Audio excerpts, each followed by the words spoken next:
There's a lot of things I wish I knew when I first got into photography, and none of those things are actually the photography thing. They're all about being a photographer and the stupid little intricacies that come along with it. The very first one is the loneliness. Now, I know this isn't exclusive to just being a photographer, and there's a lot of overlap with a lot of different industries and a lot of different creatives, but if you want what someone else doesn't have, you have to do what someone else doesn't do. And the reason that there are fewer professional photographers in the world or in your city or in your country than there are professional athletes is because it's hard to do.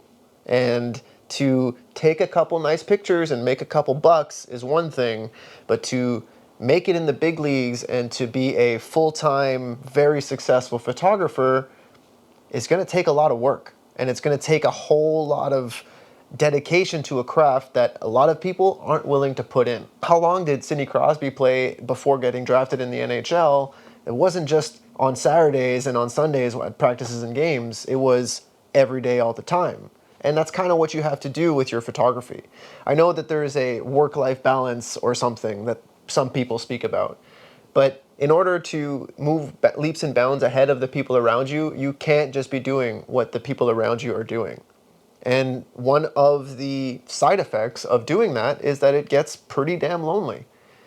I'm very fortunate, and I do believe that I am absolutely fortunate to have such little responsibility. And I have very minimal things that require my attention or my time or my energy. That means I have all of this extra time and energy to allocate to my photography and to this career and to just this goal that I have in life. But there are times where you're realizing that you're going from job to job to job, or you're going from work to work to work, or whatever it is that you're doing. You realize that, damn, I haven't spoken to anybody all day. I haven't had conversations that were beyond hello, goodbye to anyone all week other than a few emails with some clients. That's not socializing. That's not going out and being a member of your community and being a member of your society. And if you're dead set on being a full-time creative, I've said this before, but you have to convince others that your salary is worth what they want to do for fun in the first place. So you have to put that work in and that effort in, and you have to convince them, and you have to educate the clients, and you have to be willing to be very vulnerable and put yourself out there and constantly deal with rejection. And if you don't do any of that, you won't be successful. And all of that time and energy and work takes time and energy and work, which is time and energy and work. I'm going to stop saying that, but that you can't put that towards family and relationships and the people around you. So it gets lonely. It gets to a point. There's obviously a balance, and I'm talking about extremes here. And obviously, there's you still have time to spend with your friends and family, even if you're the busiest Annie Leibovitz in the world. But what I'm saying is that it's going to get lonely, and it's going to get a little bit more tedious the more you get into this. It's the deeper you are into your photography game, the more you'll realize that you have to schedule in time off, and you have to schedule in time to socialize and be with people around you, because you're just going to get buried in your own work, and it's not the way to go to be healthy-minded. I think if you have a healthy mind, you'll be a better photographer. And it's finding that balance of working too hard and still being happy and content with the work that you're doing. Secondly, it's again not about the photos, it's about the people. Every time someone asks me how I booked a certain shoot, or every time I think back of how I booked a shoot, it was never about, oh my gosh, your photos were above and beyond everyone else's. Maybe sometimes, but very rarely. It's about, you were the guy with the camera that was closest to me. And it just so happens that it was a connection-based job. It was never about the work. It was never about how good the images were. It's always about, oh, you're so-and-so's so-and-so. And you need to be that to everybody. You need to be the camera connection to everyone. And sure, it might be pretty tough if you're in a city like New York or LA and there's a million other people that are trying to do the same thing. But you have to try to be that guy as much as you can, and that's how you stay profitable. I heard something that says if you own a coffee shop, you need to have 1,000 regular customers. And as a photographer, thankfully, we don't need 1,000 regular customers, but we do need a couple dozen. And we do need people that are willing to book with us all the time in order to be in business all the time. You can have a stable job for one employer that funds you the majority of your bills. But as photographers, especially in freelance, you're probably going to be having people that, yeah, like for me, a stable job is someone that books me once a year. That to me is like, wow, that's a great client. They book me every year. You're going to be pretty lucky to find a client that books you more often than that, or at least I am, let's say. If I have a client that books me every month, that's great. That's probably my expenses for the month.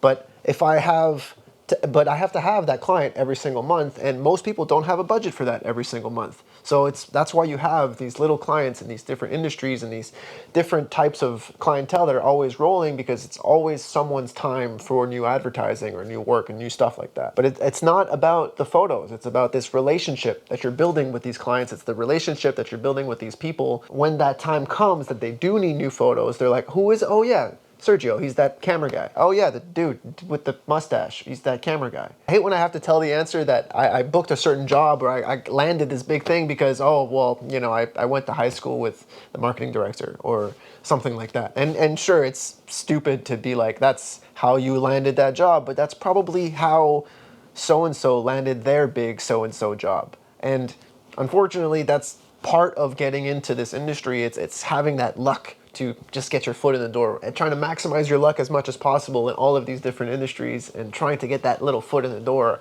every single month and trying to do it over and over again. You know, it's a targeted luck, so to speak, because you're building it over years and over decades. And it's not something that you necessarily see the return on time investment every single time you're there or every time but you're just be a good person, just be a generally decent human being, and like that, when these industries have time or have a need for photos, they're going to reach out to you. You're not going to book the Walmarts and the Apples like that, but that's how you're going to book the mom and pops, the new headshots in your business, or that's how you're going to book your barber for his shoots, and that's how you're going to book the makeup artist for their shoots, and that's how you're going to book all these little or smaller industries around you that need access to a photographer.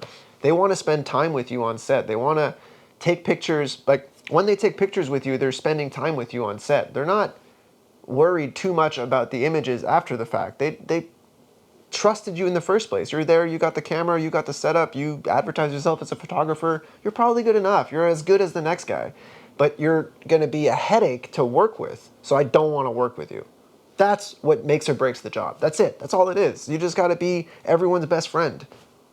Sucks. Get out of your own head. But that's part of it. We're introverts. We're stuck about thinking about the technicalities and all, but the Rembrandt wasn't right in this one, and I can't share this because no one cares. Like, it's all about the relationships. It's all about the people. Be the person that they want to book with, or be the person that you'd want to book with if you were trying to shoot with someone.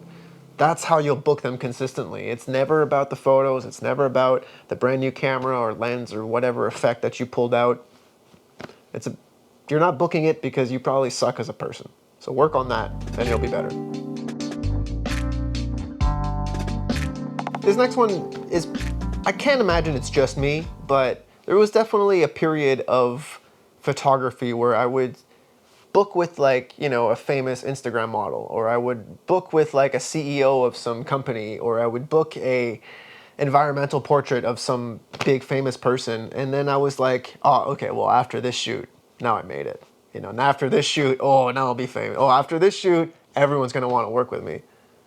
And time again, throughout my career, that does not happen. It's never like that. It's not about going over the edge and now being like, now I'm on top of the mountain. Yay. No, it's just another step. It's just another rung in the ladder. It's just another, like, oh, maybe this one was a slightly bigger step, or maybe this one was but for the most part, you're still always climbing this mountain. You don't ever reach the top. You don't ever, if you do, you're complacent and you're never going to reach the higher peak. So just keep climbing, keep grinding towards, wow, good for you for booking the biggest shoot of your career. Now that'll be too small for you one day. Keep climbing.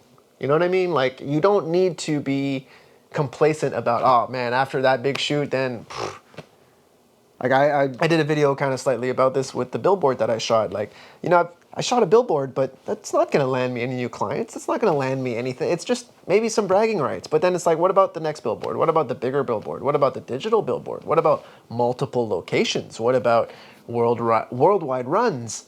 There's always more to grow and to keep building and to keep growing your photography career. And I think if you have that mindset that you always want to grow, that's how you become a much better photographer.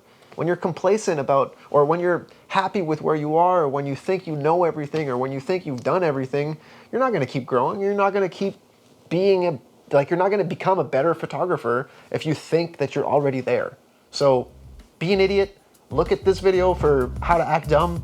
And yeah, I'll see you guys in a couple days. Thanks for watching, everyone. Later.